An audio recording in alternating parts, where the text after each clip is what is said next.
Okay, good morning, everyone. I think can everybody hear me? Yes. Thank you so much for the invitations. I think I'm very glad to be here. Just wanted to start, I think, a great segue from what John actually mentioned, what's going on in the kingdom. I think this is the best ever time for manufacturing to be part of this particular era. 2 years ago, the Ministry of Industry and Mineral Resources issued the National Industrial Strategy. I encourage everyone to look at that. They have identified over 800 products that needs to be localized here in the kingdom. And I think this is the ever best time for us to look at those products and be able to help to localize it. The whole country is moving away from an oil-based economy into a more diversified economy. We're looking at various industries. We're looking at things that we didn't have, honestly, maybe 15, 20 years ago. So that being said, I want to jump into my discussion here with Mr. Younes. Just wanted to add very quickly what we do at the National Industrial Development Center. The center is the business development and FDI arm of the ministry itself. So we help and support any investors who wants to invest in the kingdom and start localizing or start a factory in the kingdom here. We help and support in data providing. We help and support in linking with the ecosystem. We help and support in understanding the market itself for any specific product or any specific industry. My role specifically in the center under the machinery and equipment is related to Industry 4.0. We understand that the Industry 4.0 is I would say, the drivers of many industrial sites that or let's say factories who actually wants to develop new technologies, who wants to adapt what's happening in the market and being able to understand how they can actually be more competitive. If I have the chance during our discussions with Mr. Younes, we can actually talk deeper about Industry 4.0. Now, one of the Industry 4.0 technologies that we acknowledge and understand it is becoming amazingly important is AI. There are other technologies as well, obviously, IoTs, robotics, automations, 3D printers, what have you. But today, I wanted to talk to Mr. Younes about AI specifically, and what is it there for those who are listening to us, how can they benefit from artificial intelligence? A technology that we cannot really hide anymore, a technology that we definitely have to work with closely. However, that being said, Mr. Younes, as AI actually developing and data is being exposed, and we understand, I wanted to start with this particular question because a lot of facilities and manufacturing facilities might look at AI as an advancement as well, but also on the other side, we look at cybersecurity and we look at security threats and all that. From your experience, how can we actually protect our data within our factories and being able to look at security and AI working together? Right. Thank you so much, Mr. Sami, for being here with us and for giving the opportunity to speak about the challenges and the threats for managing the operations activities across the industrial sector. If we take in consider the previous practice, you are maintaining the operations, you are having fluctuation, you will have the troubleshooting, you will have the breakdown. And you will have all of these activities coming all together. After a period of time, you will do your analysis.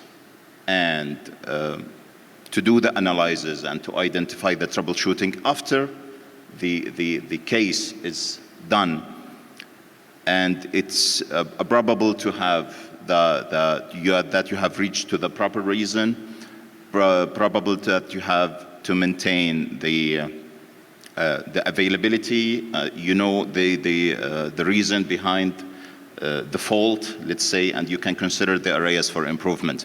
However, the companies that strive to compete in the market, to enrich their market share and to maintain the relation with their clients and with their suppliers, they strive to go in advance. They strive to act in a proactive way in order to avoid the fault and the gap between what you have planned and what you are actually maintaining. Right. And one of the AI investment and tools, it is really a quite useful tool to help leaders and operations manager to maintain this type of challenges. To invest in this infrastructure, for sure it's coming with a side effect, and one of the threats can be considered as a cybersecurity. To have an AI and to have a platform that it can accessible by the users, let's say, it can be threat to be accessed by another users that they are not authorized to have an access on that. So through this, one of the challenges and the side effect of using the AI as a useful tool to maintain your business and to have facing your challenges and to act it in a proactive way is the threat of losing this data, having some access data which can be result to an industrial espionage, that they can have an access, they can analyze what you are doing, they can know what is your further plans from a competitor or from unauthorized access.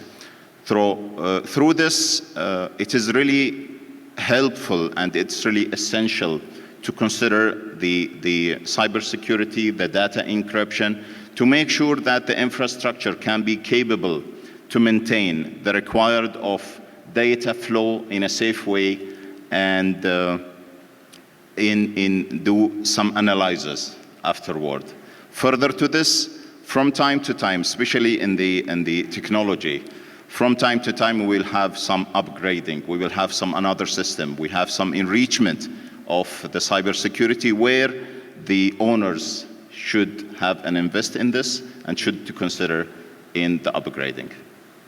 Absolutely. So I think very well known, said Mr. Younes. I think it is very important to look at not just the data operation, is the actually interruptions of the operation itself. Could be, God forbid, malicious attacks that can actually be able to interrupt the whole operations and stop the productions.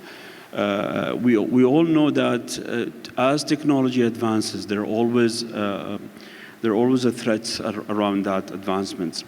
Now we understand that AI in manufacturing has many sectors, or let's say many areas where we can actually benefit from. One of it is related to predictive maintenance, for example, and you can look at that as something that will help you a lot in understanding when and where you should be able to stop. If I ask you questions related to how to accelerate the launching of AI models across the operations, from your experience, Mr. Younes, over 20 years of experience, where do you see that AI can actually help in the operations? Yeah, for the having lunch in utilizing these tools and taking it in consider to maintain day-to-day activities, it is not recommended to go through a mass upgrading across all of the facilities, across all of the line. So, yeah. First of all, you need to have a pilot model and to have a clear ROI on board. So you can try to test the benefit of this model, and you can gradually upgrading your system until you reach to a full automation and a full digitalization. Through this, you will take in consider the areas of improvement. You will take in consider the development. You can take in consider the fault that you can face it during the pilot launching. On the same time, you will give the opportunity to the front line. You will give the opportunity to the data analyst to innovate and to analyze this type of upgrading, let's say. Amazing. Yeah. Amazing. So when I was actually in KAUST, King Abdullah University for Science and Technology, we did a survey, by the way, it's available for SMEs, small, medium enterprises. One of the questions was related to challenges, and a lot of the responses came back related to know-how and how can we actually understand and learn the new technologies. So I think the skill gap is something very, very important. We all understand now these new technologies are emerging every day, will require a specific set of skills. You understand that the more you actually go deeper into technology, you will require a set of skills. Now, I'll be very honest with you, a lot of SMEs, when we talk about SMEs, small, medium enterprises in the kingdom, and the factories that they have, they might hear about AI, digital twin, IoT, but they don't know exactly how that actually can be applied and how they can actually be a beneficial of using it in the factory floor. So, Mr. Younes, from your experience, what is the best way for adopting new technologies and new skills in the factory floor for either newcomers or even a factory that's been there for some long time and wants to really educate or bring or upskill their people in the factory floor? Yeah. First of all, we need to go back to the foundation of leading this launching, if we can say, having a specific specialization in the universities and having a deep and micro level of education that enable the leaders, enable the key person to have a comprehensive view for what is this technology is all about. On the same time, you can, for the owners and for the frontline users, it's also need to inject with a portion of education to know what is the advantage of having this technology, to know the threats, to launch and navigate this type of technology very well in order to understand and to maintain a soft and stable launching and upgrading. On the same time, there might be some fear from launching this AI technology that they would say, okay, they will release some manpower, they will take the advantage of reducing the cost. Actually, it's about an investment in the technology. It's about an investment in the manpower to upgrading their skills, to move on, to be aligned with the front line of the high-tech companies and innovative communities, that it can be considered as a global competitive and where you can manage and lead and be one of the best leaders in this system and in this type of technology. On the same time, there will be a numerous advantage can be grabbed from launching this automation and digitalization, started from analyzing the data, having some proactive, do some analysis, review your capability that you can commitment, you can maintain the commitment with your client to assure your suppliers will maintain the requirement so you can compete in the market and you can assure that you can maintain this market share. You can assure that you will maintain this type of investment and this type of return of investment as well. Amazing. When, by the way, the Industry 4.0 was announced in Hanover, Missy, in 2011, after that there was a big hype how the Industry 4.0 and the new technology will take away jobs, by the way.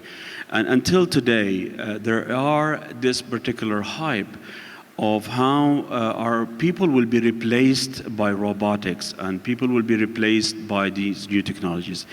So then the European Commissions announced Industry 5.0.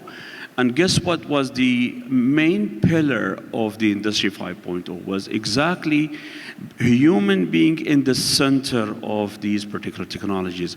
So what I wanted to say today is that you will not be replaced by a machine. You will be replaced by someone who knows how to operate that machine. I think that's very important. We need to understand.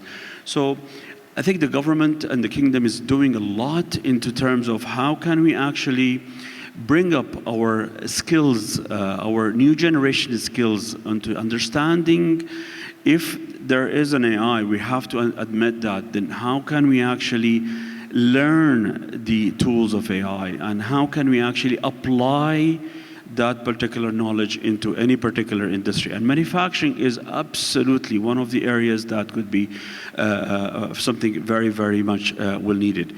So if we shift gear now, Mr. Younes, I think if we understand the Industry 4.0 specifically and the AI and the QC specifically.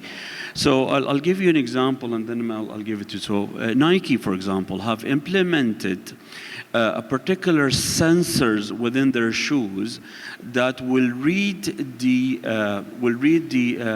behavior of the athletes who are actually wearing these shoes.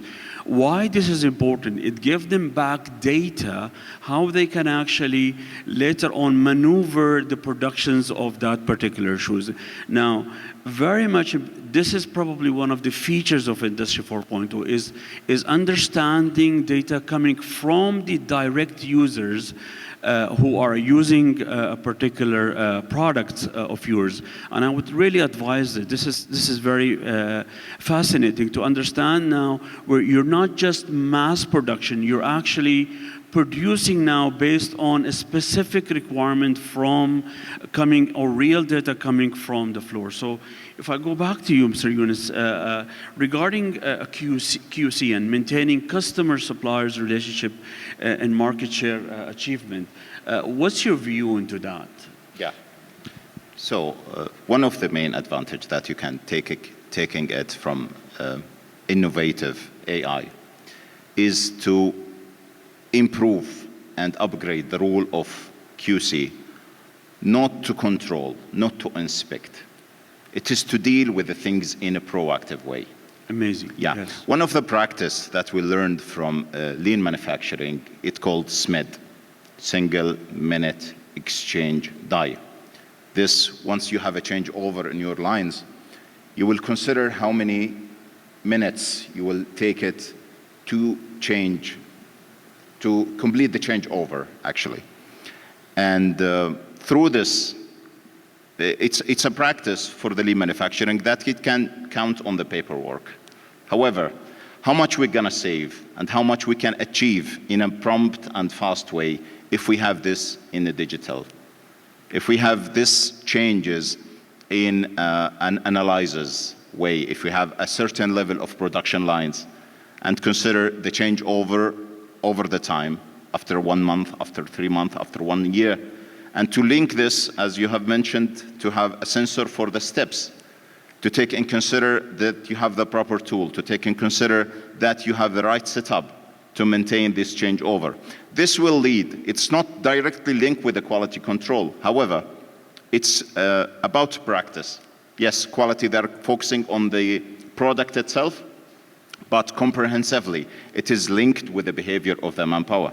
So we can say quality started from production, not started from quality. And they are not the only quality person or department, not only responsible for the quality of the product.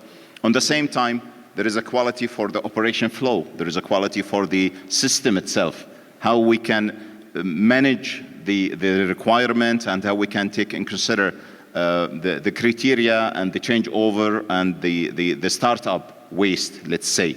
All of this comprehensively can be filtered in a funnel through the AI.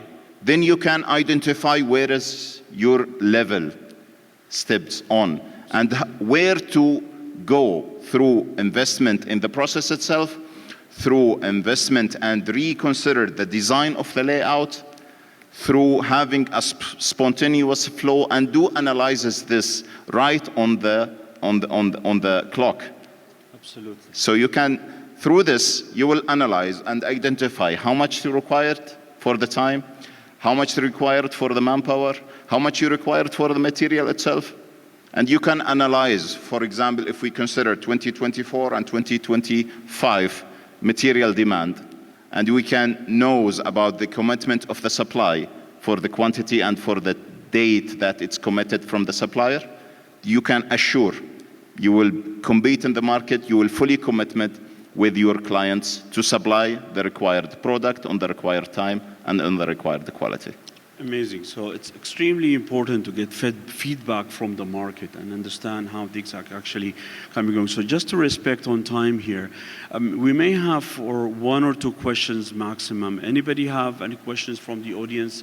Would like to open that opportunity for anyone who wants to have questions to Mr. Younes. Yes, please. Can somebody give the mic, please, in the back?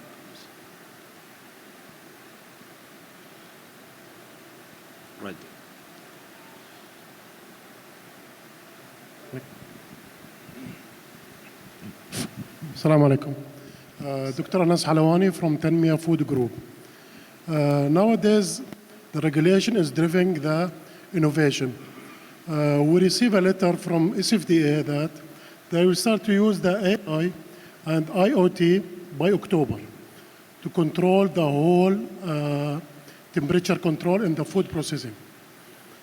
Now the question is, there is many supplier or many provider of IA systems. How I know this system is fit for my project? Thank you. So if I may reiterate the questions, there are so many AI suppliers and AI applications as Exactly, well. yeah. How do we know what's fit for us or for the size of the project? Right. Because it's a mini manufacturing. Exactly. There is a mini provider, many ideas it came. So I need to know, because it's investment and we are working on it, but I need to know how it's fit, since there is I don't find many experience much nowadays, and especially in industry. Thank you. Yeah, here is the challenges that the service provider that they did not give you the exactly what is required, or they will give you something more than what you demand for, or even less, because it's a type of investment.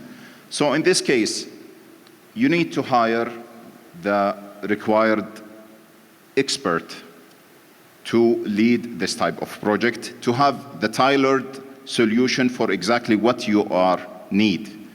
And it's aligned with the decision maker and the owner's expectation. Through this, you can approach also government entities to give you the recommended solution. There is a plenty and endless support we really get from Ministry of Industry, from SIDF. They can give you the recommendation for the solution. They can give you the expert to have the guideline about the framework and the scope of work for leading this innovation. Yeah, thank you. Right. So thank you very much, Mr. Does that answer the questions? I think looking at the challenge itself specifically, you want to bring someone to the site who actually can address that particular challenge. You're right. There could be many solutions, but the right solution has to address the right challenge at your factory floor. So we might have one more questions before we have our closing remark. Any other questions? Okay, we have a question here. The mic, please. Thank you. Bender Al-Kahlan from Caxt. So my question would be, as you know, most of the production lines have like a time frame, right? Let's say 20 years, 25 years. After that, the main fabricator or manufacturer for this production line is not supporting this production line anymore. So does this mean we need to get rid of this production line, and how can we adapt such a terminal predictive maintenance to avoid such an incident that might happen in the future? Yeah, this is another challenges that the companies or the manufacturing industries that might face for the old lines. And this can be solved through installing a cross-subsidiary system supported with sensors that they can read the signals. It will not give you the comprehensive reading for every parameters that you can control comparing with a high-tech production line. But at least you can install the minimum requirement that you need to be maintained in the operation itself to read and to be reflected on the dashboard, on the report that you are striving to build up. I hope this will answer your question. Thank you. Okay, so thank you so much. I would like to close this. Before we close, however, Mr. Younes, what is it, last word, you would like to, as an advice, people who are listening to you now, and maybe some of them actually wants to go back to their factory floors and look at an opportunities of how they can apply artificial intelligence, or let's say Industry 4.0 technologies into the factory floors. What is it that you have in mind for the audience? Yeah. I just want to ask you a small question. Who's going to lead this innovation? It will be led by manpower, right? Right. It will be led by a skilled manpower.